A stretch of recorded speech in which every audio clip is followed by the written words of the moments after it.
गरीब आदमी को कर्ज की जरूरत पड़ गई, 1000 दिनार चाहिए। मैं कह चुका हूं कि दिरहम चांदी का होता था, दिनार सोने का। अब 1000 दिनार लेना है। तो जिस बंदे से उसने कहा, अगरचे वो नेक बंदा था, उसने कहा यार 1000 दिनार दे दो। तो कहने लगा कोई गवाह है तेरे पास? वो कहने लगा गरीबों का गवाह कौन होता है?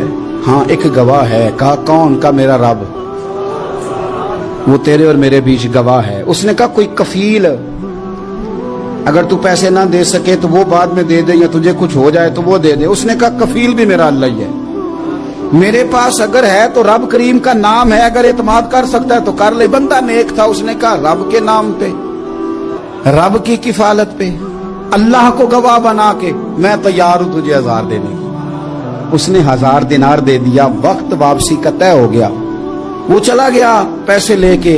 उसने पूरी मेहनत की कि मैंने वक्त पे पैसे लौटाने, पूरी मेहनत भी कर ली, अल्लाह ने मदद भी कर दी, पैसे भी उस तारीख को उसे मिल गए। बाद लोगों का तो लौटाने का दिल ही नहीं ना होता। फरमाया हदीस पाक में कि तू लौटाने का इरादा कर, रब तेरी मदद भी फरमाएगा। लेकिन यहां बहुत सारे लोग कहते हैं खैर है, इरादा ही नहीं। तो फिर जिस तरह का बंदे का गुमान हो, रब भी उसी तरह का मामला फरमाता है। उसने पैसे जमा भी कर लिए और वापस देने को तैयार भी हो गया, लेकिन रास्ता बहरी जहाज का था, कश्ती का था, दरिया के रास्ते वापस आना था।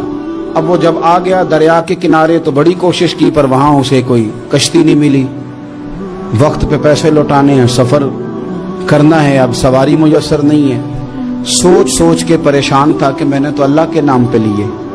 अचानक दिल में एक तजवीज आई। उसने एक लकड़ी ली, लकड़ी को अंदर से खोला, 1000 दिनार उसमें भरा। बुखारी पढ़ रहा हूं, और साथ एक खत भी लिखा कि यार मैं पैसे पहुंचाना चाहता था पर मुझे कोई चीज नहीं मिली दरिया के उस पार आने, अल्लाह के नाम पर तेरी तरफ रवाना कर रहा हूं। और ये कह के वो लकड़ी दरिया में रख दी। वो लकड़ी डूब गई है, वापस आ गया। वो जिसने पैसे लेने थे वो ऐन मुकर्ररा वक्त पर दरिया किनारे आया। सुबह से सरे शाम तक उसने इंतजार किया। दिल ढलने लगा तो दिल में ख्याल आ गया कि यार नहीं, उसने देने ही नहीं, झूठा वादा कर गया, पहुंचा ही नहीं वक्त पे। अब जब वापस लौटने लगा तो अचानक दरिया में एक लकड़ी तैरती हुई दिखाई दी। कहने लगा ले जाता हूं, शाम को रोटियां पकाने के काम आएगी, ईंधन बना के जला लूंगा, हंडिया पक जाएगी। लकड़ी उठा के जलाने के लिए घर लाया। गुमान था कि वो नहीं आया वादा करके। अल्लाह को कफील और वकील बना के और गवाह बना के फिर भी नहीं आया। लकड़ी लेके घर गया, बुखारी है। और जब उसको चीरा ना कि मैं इसकी आग जलाऊंगा, खोला तो अंदर से 1000 दिनार भी निकल आया, खत भी निकल आया। अब जरा समझना, उसके दिल में बात किसने डाली कि तू लकड़ी में पैसे डाल दे? अल्लाह ने। उस बंदे को मुकर्ररा वक्त पे किनारे भेजा किसने? लकड़ी सिर्फ उसी के हाथ आई तो ये बंदोबस्त किया किसने? अल्लाह ने। घर जाके चीरी तो पैसे बाहिफाजत उस तक पहुंचाए किसने?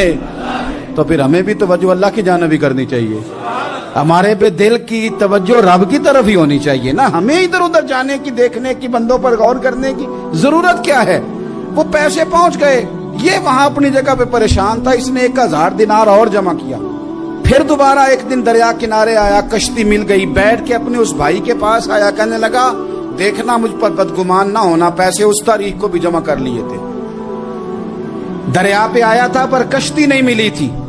फिर मैंने ना लकड़ी में डाल के, खत डाल के तेरी तरफ भेज भी दिए थे, लेकिन आज मैं फिर लेके आ गया हूं। वो कहने लगा खुश हो जा, जिस रब को तूने मेरा और अपना गवाह बनाया था उस रब ने मेरे तक पहुंचा भी दिए हैं। जब लोग अल्लाह को गवाह बनाते हैं, रब की जानिब अपनी तवज्जो करते हैं, अपनी चाहतों, ख्वाहिशात और अपनी सारी चिट्ठियां अपने रब करीम की रहमत की तरफ रवाना करते हैं, फिर अल्लाह अपने बंदों को मायूस नहीं करता। अल्लाह अपने बंदों को